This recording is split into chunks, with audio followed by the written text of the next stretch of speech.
السلام عليكم ورحمة الله وبركاته. في الفيديو ده بس هخلصك من اكتر من 90% من مشاكل بشرتك. زي ايه؟ ركز معايا. زي المسام الواسعة هنضيقها ونقللها لأقل درجة ممكنة، زي الخطوط الرفيعة هنتخلص منها، زي التجاعيد المبكرة اللي بتظهر في الوجه هنتخلص منها، بهتان البشرة وضعفها وارتخاء الجانب السفلي ده اللي هي بنقول عليه العبوسية اللي هو كده دول، فالجانب ده يبقى مرتخي على طول. كل ده هنتخلص منه ب5 نصايح او 5 حاجات بس. ندخل على الحلقة على طول، كفاية مقدمات ونبدأ بأهم نقطة في الحلقة. فاكرين حلقة ماسك لبان الذكر اللي اتكلمنا عليها قبل كده وفيديو جاب مشاهدات عالية؟ انا جاي اقول لك النهاردة على حاجة اقوى 50 ضعف من ماسك لبان الذكر حرفيا، وهتشوف النتيجة بتاعتها بعد اول استعمال مباشرة. ايه الحاجة دي؟ زيت لبان الذكر. ايه ده يا دكتور، هو في فرق بين لبان الذكر العادي اللي جبناه ونقعناه وعملناه ماسك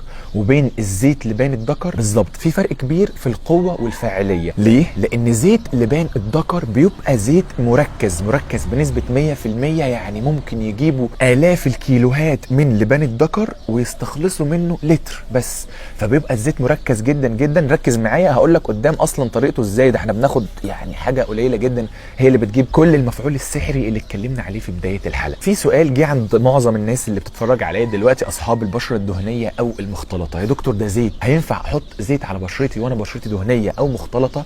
ايوه هينفع، لكن بطريقه معينه هقولها لك قدام. لكن خليني قبل ما اقول لك، للناس اللي عايزه تعرف اشمعنى زيت لبان الذكر ده اللي فظيع وبيخفي التجاعيد، لانه رقم 1 بيحفز انتاج الكولاجين، واحنا عارفين ان طالما الكولاجين بتاع البشره كويس، طالما الكولاجين بتاع البشره مش قليل عندك، كل المشاكل بتاعه البشره مش هتحصل لك، هتتخلص منها بكل سهوله. تاني حاجه، بيعمل على تقليل المسام الواسعه. ليه؟ ايه بيقلل ليه المسام الواسعه؟ علشان تعزيز الكولاجين بتاع البشره. المسام الواسعه بتبقى عباره عن فتحات زياده للغدد الدهنيه، لكن وسعت وبقت زياده عن الطبيعي في العدد وفي المساحه، الاثنين مع بعض عددهم بيزيد والمساحه بتاعتهم بتبقى واسعه، علشان كده بيبقى في مسام واسعه. ومن اكتر الحاجات اللي هتضيق المسام تاني وترجعها لطبيعتها ايه؟ تعزيز الكولاجين. وزيت لبان الذكر من اكتر الحاجات المباشره اللي بتدعم الكولاجين. طيب السؤال بقى المهم، استخدم ازاي زيت لبان الذكر؟ ولو بشره دهنيه استخدمه ازاي؟ ولو جافه استخدمه ازاي؟ تعال نشوف طريقه الاستخدام وبعدين اقول لك على ال3 نصايح اللي بيهم هنكمل تماما السلسله، هنطلع في ايام بس ببشره مختلفه ونضره. ده زيت لبان الذكر. يعني شفت العبوه دي اللي احنا قاعدين نتكلم عليها وفوائد ده بس، دي كام؟ دي 10 مللي بس. ايه ده؟ طب 10 مللي دي هتكفي ايه ولا ايه؟ ال10 مللي دول حرفيا جايبينهم من يعني كيلوهات حرفيا، يعني اكتر من كيلو من لبان الذكر بيجمعوهم ويستخلصوا منهم بس العبوه دي. بالمناسبه ايوه، طالما جبنا سيره العبوه دي، انا بعاني من فتره بصراحه في الاماكن اللي الاقي منها فيها زيوت طبيعيه كويسه. في بلاد بلاقي فيها يعني متوفر وفي بلاد لا. من ضمن البلاد اللي فرحت اني لقيت فيهم شركه كويسه جدا للزيوت، وانا كنت محتاج اتكلم عن زيت لبان الذكر، ولقيت الشركه الرائعه دي شركه بيت الزيت، او الاسم من اسمه بيت الزيت، ففي كل الزيوت الجميله جدا. هسيب لكم الرابط طبعا اللي انا اشتريت منه المنتج ده. انا طلبت منهم حاجات كتير يعني، بالمناسبه مش ده بس، طلبت منهم حاجات كتير جدا عشان اجربها. اللي هلاقيه مفيد وعجبني هتكلم عليه الفتره اللي جايه. خلينا في ده الفظيع اللي انا جربته، يعني اللي بقى لي كام يوم بجرب فيه. هنعمل ايه بقى؟ الزيت ده علشان مركز جدا جدا زي ما قلنا، هناخد منه من 1 ل3 نقطه بس. ازاي؟ هوريكم ازاي دلوقتي، بس ركز ماشي، ما تفرحش وتحط كتير. يعني العبوه دي هتقعد معاك اقل حاجه خالص شهر، ممكن تزيد على شهر يعني، ممكن تقل، لكن هتقعد معاك فتره. على ايه؟ على معلقه او معلقه ونص من دي، معلقه صغيره. انا المتوسط بتاعي بحب دايما يعني خير الامور الوسط في كل حاجه، فانا هاخد نقطتين. تمام؟ ازاي بقى؟ لازم نخلطهم مع بعض. يعني مثلا هناخد نقطتين من ده، هو لو تلاحظوا مش عارف واضح قوي ولا لا، في اهو. هناخد مثلا، انا بحب احط حاجات زجاج ومش عندي دلوقتي حاجه غير الكوبايه دي، كوبايه الشاي، فهحط نقطه 2. تمام؟ بس خلاص. على معلقه من ايه بقى؟ ركز بقى معايا، دي اهم نقطه.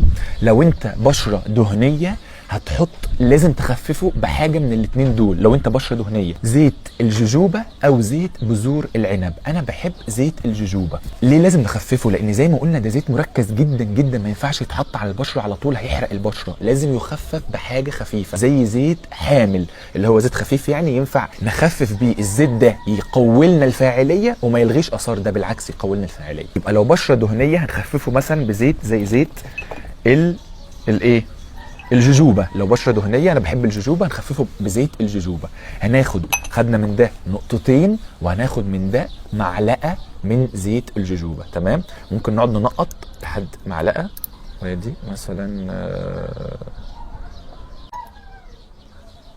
ده بقى الزيت الناقل بتاع البشره الدهنيه، من افضل الزيوت. بصوا زيت الجوجوبا ده اصلا لوحده سحر يعني، بجد ترطيب عظيم. حطيتهم كده، هقلبهم مع بعض كويس بحيث يمتزجوا مع بعض.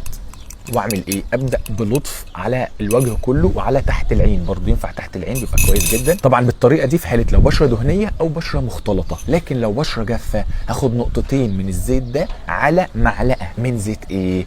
الكارير الحامل اللي لازم نخفف بيه، زيت الافوكادو او زيت جوز الهند. طبعا في زيوت تانية كتير زي زيت الزيتون وكده، لكن دول افضلهم زيت جوز الهند وزيت الافوكادو لو بشره جافه. هناخد برضه نقطتين من ده على معلقه صغيره من زيت الافوكادو او زيت جوز الهند، وامزجهم برضو ببعض، وابدا بلطف استخدمهم. بس عشان انا بحب الجوجوبا يعني، بحب زيت الجوجوبا بلطف. طبعا لو هنستخدم تحت العين الهارك الكتير ده تحت العين لا غلط، نبدا نوزعه على كل البشره. ممكن تتخيل ان الكميه القليله دي مش هتكفي البشره، لا، لكن هو علشان زيت. بص يعني خلاص يعني لسه ما خدتش حاجه منهم، وتقريبا انا خلصت الوجه، بس عشان دقن يعني. انتوا اكيد لو بنات هتستخدم بشكل اكبر. طيب لو انا بقى عاوز انجز يعني، مش كل شويه هقعد احط نقطتين على معلقه، ممكن اشوف عبوه واحط مقدار نفس ما قلنا نقطتين وبالمعلقه، واحط قصادهم معلقه، نقطتين قصادهم معلقه، او 30 مللي احط قصادهم 30 نقطه. لو 30 مللي قصادهم 30 نقطه، سواء بشره دهنيه او بشره جافه نفس الفكره، لكن اللي هيختلف مين؟ الزيت اللي بنخفف بيه. لو انا مش عندي يعني زيوت خالص، او عندي حاجه اخفف بيها، او مش عندك، ممكن شوف اي كريم عندك ترطيب يكون كويس من غير روايح، او كولاجين لو عندك كولاجين كويس، او لو عندك سيرم مثلا كويس يكون من غير روايح، من الحاجات الكويسه دي، زي كريم ببنسين مثلا، زي اي كريم مرطب من المرطبات الكويسه، بايوديرما، سيتافيل، ديكسا بنسينول، اي حاجه من الحاجات دي. وابدا برضو نفس الفكره، خد نقطتين او 3 نقط على معلقه من الكريم واخلطهم في بعض، وبرضو استخدم على وجهك مرتين، مره الصبح ومره بالليل. تمام، يبقى ده لو في حاله ان انت مش عندك زيوت تخفف بيها. هتشوف نتائج ونضاره وترطيب من اول مره، انا بضمن لك من اول مره. لكن اكيد النتيجه الكويسه مش هتبقى من اول مره يعني، لو اخفاء تجاعيد المسام الواسعه اكيد هتلاقي نتيجه يعني محسوسه من اول مره، وتحس ان وجهك كده بقى نضر.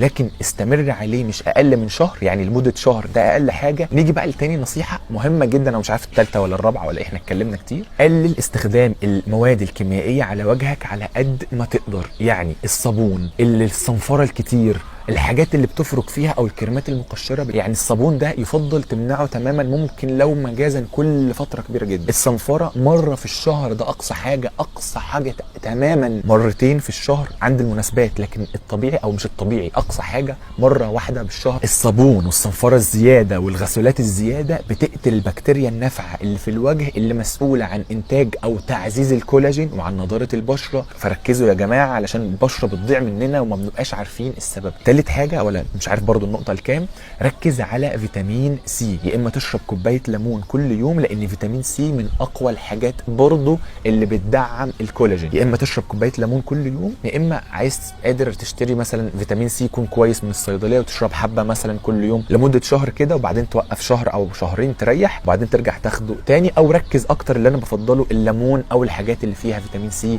زي الفلفل الاخضر وزي الفراوله وزي البرتقال واليوسفي. اخر حاجه اقولها لك، اغسل وجهك بالميه 5 مرات في اليوم، بجد نضاره غير عاديه يعني، بالميه بس 5 مرات في اليوم. وانتظم على لبان الذكر مرتين، مره الصبح ومره بالليل. اللي هيسالني ده الاقيه فين برضو، اللي ما كانش معانا، هسيب لكم الرابط بتاعه تحت في التعليق المثبت اسفل الفيديو. اشوفكم على خير، دمتم في رعايه الله وامنه، والسلام عليكم ورحمه الله وبركاته.